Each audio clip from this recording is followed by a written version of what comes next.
middle of a series right now called Ariel's Weekly Ass Kicking, and you guys, I was so inspired reading your comments from last week's episode. Thank you for being vulnerable, sharing your struggles, sharing your dreams with the world. I am right there with you guys. I believe in you. I know you have what it takes, and hopefully the Ariel Show can be an inspiration on your journey, and we can all do this together, all fighting to live giant, amazing lives, pushing through our pain to get to the other side of the endless, limitless possibilities.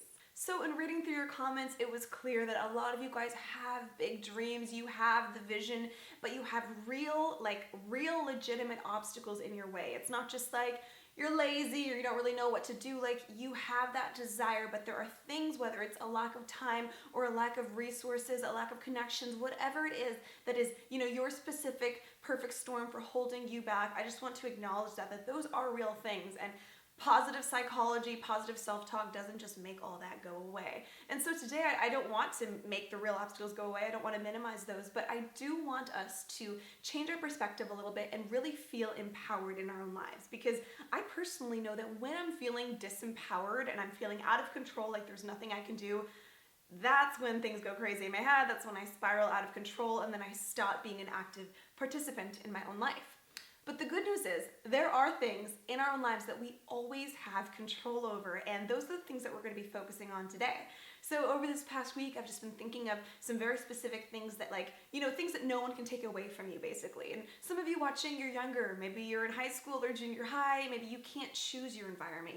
Maybe you're in a suffocating home environment, and a lot of you have to go to school to be in this building that might not be healthy either for another, 8 hours a day. But all of us, regardless of our home life or scenario, all of us do have choices that we can be making on a regular basis, and this all comes down to how we are taking care of ourselves. So at the very basic level, the choices that we are making for ourselves, how we are treating ourselves, how we are taking care of our bodies and our minds, those are pretty elementary, and those for most of us are 100% within our control. So today we'll just be talking about some really tangible, practical ways that we can be taking really awesome care of ourselves. And this is great because it's like the right thing to do, and it's like good to be healthy, but even more important than that, it's just good to get some real momentum in our lives. What we're basically doing is proving to ourselves, hey, I'm in charge here. Hey, I can impact my quality of life. And so just because you can't do everything right now, just because you can't change your life overnight, that doesn't mean that there aren't things that we can do, and that's what we'll be focusing on today. So first up is just what we are putting in our bodies. You guys, most of us have 100% control over what we are eating, and we can choose whether we're gonna eat pizza or a salad. And I don't personally spend a lot of time being like super health craze obsessed. I just kind of try to make good choices, and I don't really overthink it. But I have noticed that for me, it's very much a mental thing, and I try to assign a lot of value to eating healthy, and this helps me to eat healthy. So basically, for example, if I eat like a lot of pizza, I'm not gonna beat myself up, and I'm not really gonna even feel it. Like, it's not like I'm gonna wake up the next day and be like, oh my God, I ate all this pizza, now I can't do anything. For me, it doesn't work that way. So instead, because there's not these immediate results in my life, instead what I've tried to do is assign the mental value to eating healthy. So when I'm eating healthy, like for example, a smoothie or a bunch of fruits and vegetables, like whole real foods that came from the ground, then I try to think of how they're nourishing me, that I'm getting energy from this, that this is the way that we were supposed to eat, this is the way it's supposed to be, versus the overly processed food with ingredients that are like scientific organisms instead of like actual living things that came from the ground. And so if that's helpful to you to just kind of shift your mindset and view it as like, this is the way we're supposed to eat. This is right. This is wholesome. This is organic. This is healthy. This is like the natural way of doing things versus the overprocessed. Then if that's helpful for you, you can try thinking in that way as well. Another thing that we can be doing to take charge is to just examine our vices. If you're smoking, if you're vaping, if you're drinking too much, this is gonna be something that nags at you, because you and me both logically know that that's not the best way to live our lives. And every time that we're partaking in that vice, all we're doing is saying, I'm powerless here. This thing has more control over me than I do. I'm not living at my best. And so this is an area that is like very easy to gain some forward movement and some momentum.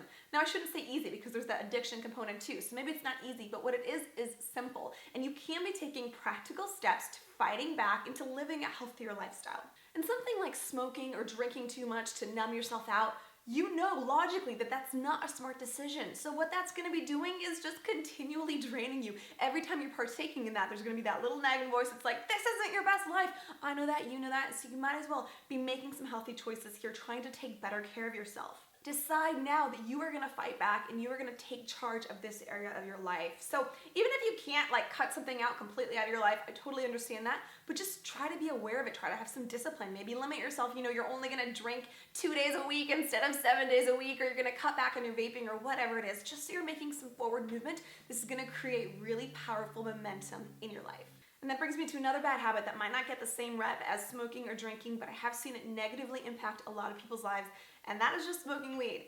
If you are smoking weed to numb out of your own life, and you're doing this regularly, you're putting your own life on pause, you're obviously not showing up and being fully present in your own life. You're not gonna be passionate, you're not gonna be present if you're always just trying to turn down the volume or zone out. And obviously weed is something that affects people differently and people use it for different things, but if you're using it in such a way to just kind of detach from your life on a regular basis and you find that you're not showing up for your life on a regular basis, it goes without saying that you're not going to be living your best life, and you're probably not going to have the momentum that you need to go after your dream life. And then lastly, I want to ask you, are you moving? Oh, I am definitely guilty of not moving. When we're off tour, I could be behind a computer for hours and hours at a time, and I find myself just sitting there, and this is not okay with me, and I hope it's not okay with you either.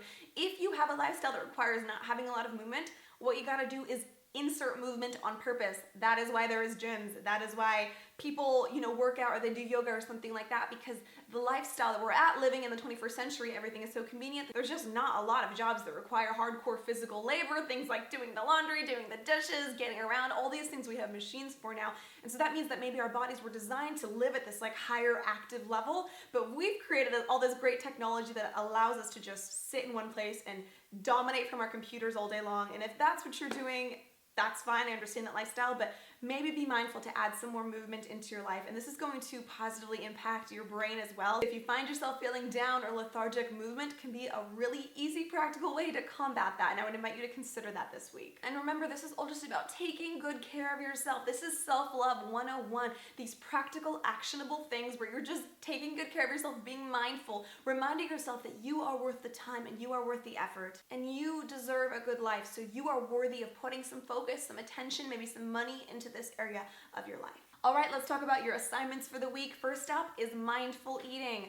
Our eating habits, they've taken many years to create, and they're not just going to reverse themselves overnight. And so even if you can't be changing what you are eating, at least you can be thinking about it, being mindful, be looking at the ingredients list, be seeing how much sugar is in that soda that you're ingesting every single day.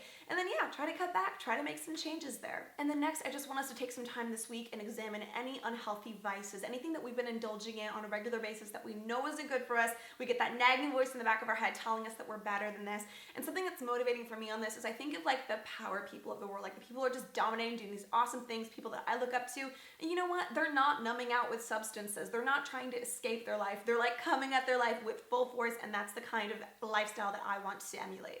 Next, I want you to be mindful about your sleep this week. Are you getting your 7 to 8 hours that you're supposed to? Most of us aren't. Most of us do not value ourselves enough to give ourselves that sleep time, and instead we are working, we're hanging out, whatever it is that we're doing, we have to value ourselves and put ourselves first so we can show up to life fully alert and awake, and sleep is a big part of that. And then lastly is just to get real with yourself about how much you're moving, and if you need to add some kind of a workout program into your life, it is 100% possible. There are gyms all over the country, all over the world. Planet Fitness, I think, is like $10 a month to join. So that's very doable for most of us. Can you go to a yoga class? Can you do yoga at home? Can you even just take a walk around your neighborhood, like something basic like that?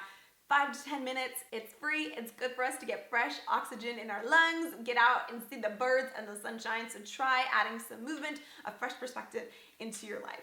Okay guys, so that was my weekly ass kicking on how we need to be taking good care of ourselves so we can show up and be living our fullest, brightest, most amazing life.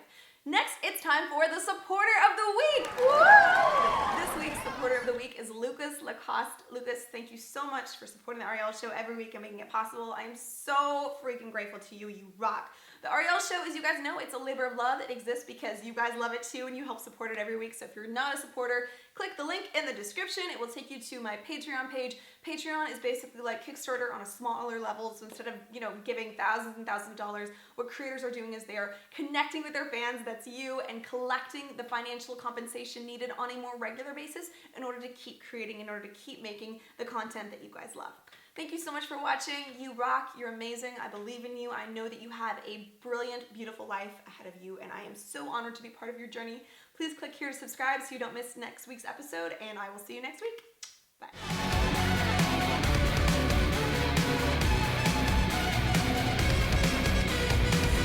Ashes in the air, remains of dead dreams that